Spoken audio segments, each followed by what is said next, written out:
Bonjour à tous, KBTV, c'est Monique, notre nouvelle invitée des questions d'actualité. Bienvenue à vous madame, vous êtes femme enseignante. Aujourd'hui nous parlons du secteur de l'enseignement RDC, l'éducation en général. Quelles sont les avancées que vous pouvez saluer à ce jour et quels sont les défis qui restent à relever dans ces secteurs? Merci monsieur Willy Paul Momba de nous avoir reçus sur ce plateau.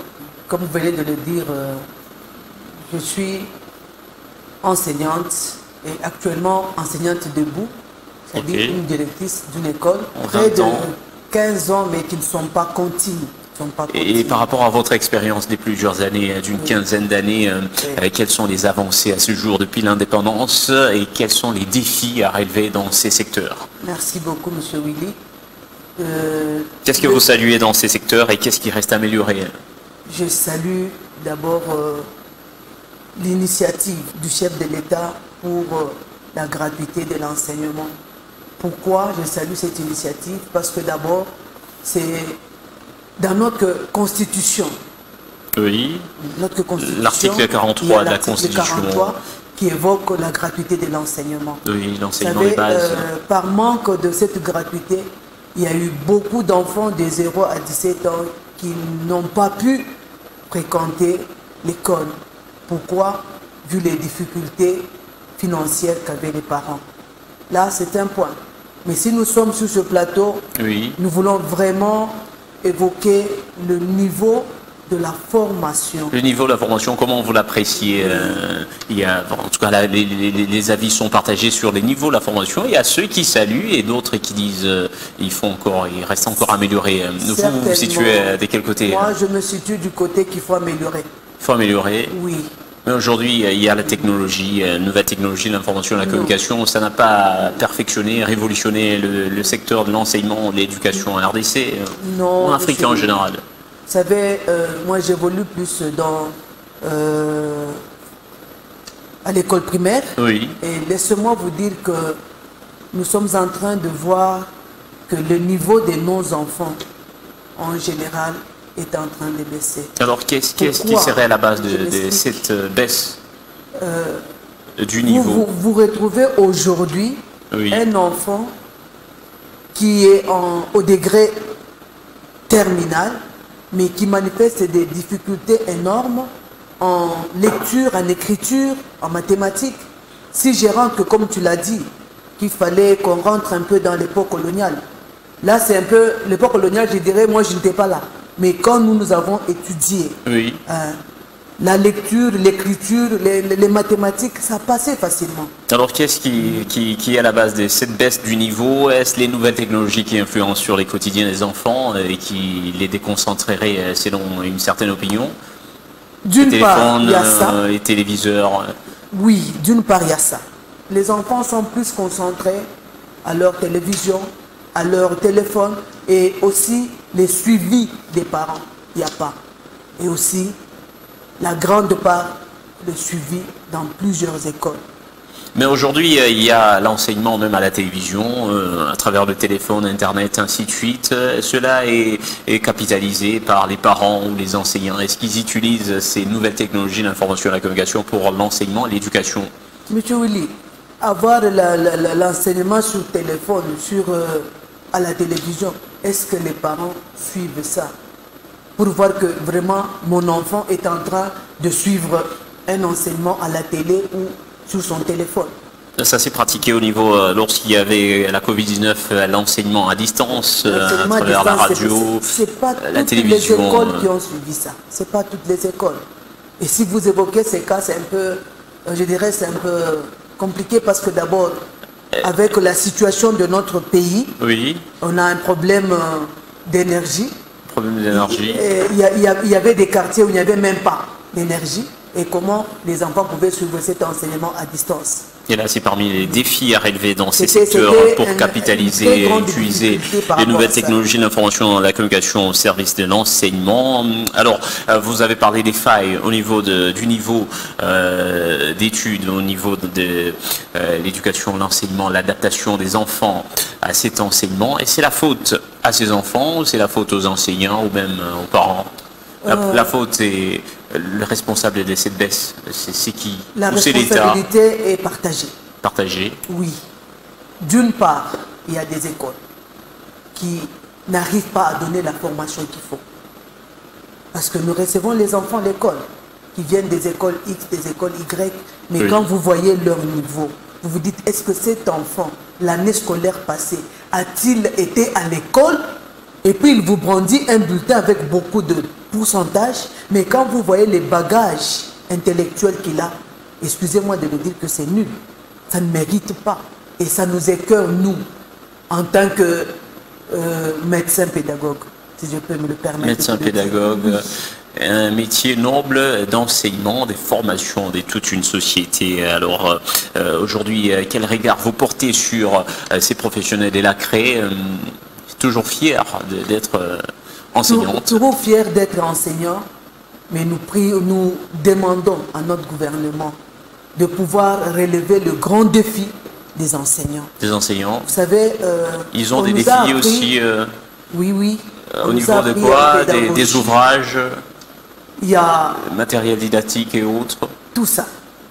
Il y a matériel didactique, il y a des ouvrages, il y a aussi le grand point, c'est l'enveloppe salariale des enseignants. Et là, je me permets de le dire, que ce soit dans le secteur public comme dans le secteur privé, il faudrait qu'on donne de la valeur à cet enseignant. Mais pour ce qui est du secteur public, l'État s'en charge avec la gratuité de l'enseignement, le gouvernement, mais des écoles privées, l'enveloppe salariale, ça dépend de l'État. Vous savez, le métier d'enseignant, c'est un métier noble. Et on pouvait donner de la valeur à cet homme par qui toute personne passe. Mais quand vous le voyez, il est le plus malheureux. Plus malheureux. Comment aujourd'hui, nous voyons certains parents, d'ailleurs plusieurs parents, qui déplorent des frais exorbitants dans les écoles privées, par exemple, ce qui veut dire que les enseignants perçoivent cet argent. Là, c'est sont une bénéficiaires parenthèse qu'on ne peut pas oui, ouvrir maintenant sur ce plateau. Parce que ça dépend d'une école à une autre. Est-ce une réalité? Ça dépend d'une école à une autre. Ça dépend d'une école à une autre et il y a à boire et à manger dans ces secteurs-là privés. Il y en a qui se plaignent, il y en a qui se réjouissent, il y en a tout dépend. Ça, c'est vraiment à caractère purement privé. Ok. Alors, votre vœu aujourd'hui, Madame Kabedi Seba, Monique, votre vœu, le jour où vous vous retrouvez dans la sphère décisionnelle, dans ces secteurs de l'enseignement à RDC, quel est votre vœu, en tout cas, les plus vifs? Mon vœu, M. Willy... C'est de voir l'enseignement atteindre à quel niveau? D'abord, les apprenants atteindre le niveau qu'il faut pour défendre leur formation. Mais ils ont des niveaux. C'est pas tout le monde. Je suis dans les secteurs, M. Willy. Je vous dis qu'il y a des choses... Et donc, vous remettez en cause la sélection des enseignants, du personnel enseignant dans les écoles? Dans des écoles, il y a des niveaux, je vous dis que nous déplorons le niveau que nous sommes en train de constater dans certaines écoles. Est-ce qu'il faut une remise à niveau? Est-ce qu'il faut une remise à niveau des enseignants? Bon, dans l'enseignement, on nous a toujours dit qu'il y a une formation continue. Donc la formation doit être continue. Il y a des formations qu'il faut faire, il y a la mise à niveau, mais le problème c'est les apprenants, parce que ce sont eux le premier bénéficiaire. Ils doivent avoir le bagage qu'il faut, lequel bagage va leur permettre d'être utiles dans la société. Vous savez, ça ne sert à rien d'avoir des gros pourcentages, mais si dans la tête on n'a rien. Il y a un constat actuellement. Vous savez, toutes les familles congolaises, surtout des jeunes congolais, nous avons fait du français la langue maternelle. Les enfants... Oui, la première langue parlée par un enfant. Oui, ils parlent le français. Maintenant, cet enfant-là, il faut l'amener à arriver à écrire. Mais c'est là un problème. C'est un problème? C'est un problème. C'est la faute à qui alors, dans ce cas? Dans ce cas, la faute, nous, étant de l'enseignement, nous faisons notre part. Hein? Nous faisons notre part, nous enseignons. Mais le problème, c'est qu'il y ait un suivi, comme nous ne cessons de le dire, qu'il y ait une collaboration franche entre famille et école. Il y a des familles qui, quand ils vous laissent les enfants à l'école, c'est fini. Ils n'ont pas le temps de voir qu'est-ce qui se passe, l'enfant a appris quoi, l'enfant a ramené quoi. Ils attendent juste la fin de l'année. Qu'est-ce qui doit être fait quand les enfants partent à l'école et reviennent, rentrent à la maison? Est-ce qu'il y a aussi un enseignement qui doit continuer à la maison? Il y a un suivi, normalement. Les familles doivent accompagner leurs enfants. Un enfant qui revient comme on le faisait par nos parents. Vous revenez quand même de l'école, les parents demandent le journal de classe, vous avez vu quoi? Ils les regardent, y a-t-il un devoir à faire, y a-t-il... Et puis ils voient comment l'enfant travaille.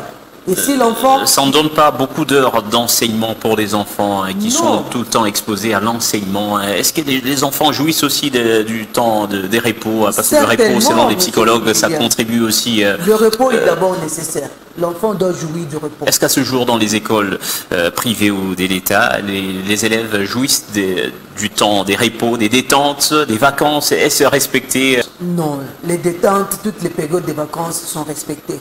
Il n'y a pas longtemps que nous avons été en détente. Après la première période... Il n'y a pas des cours supplémentaires qui sont organisés dans des écoles? Non, les cours supplémentaires, bon, je dirais... Oui, et ça témoigne le non-respect du calendrier par certains enseignants, de la charge horaire qui n'est pas respectée? Bon, c'est un système qui s'est infiltré, hein, qui a été inséré dans le programme, du moins dans les écoles. Ça fait un bout de temps qu'on constate ça. Vu l'abondance peut-être de la matière, et on se dit non, il faut terminer la matière. Est-ce qu'il y a des matières qu'il faudra élaguer qui sembleraient inutiles à l'heure actuelle? En tout cas, il n'y a pas de matières inutiles. Hein. Il n'y a pas des cours inutiles dans certaines classes, certaines options? Il n'y a pas de cours inutiles. Il n'y a pas vraiment, à mon humble avis, il n'y a pas. Ok. Alors, qu'est-ce que vous déplorez dans ces secteurs qu'il faudra améliorer? Moi, mon grand souci, c'est que je déplore, c'est que nous, le corps enseignant, les écoles, que nous ayons le souci de donner la formation adéquate à nos apprenants. Il faudrait qu'un enfant, quand il termine un degré, qu'il soit en mesure de défendre le degré précédent.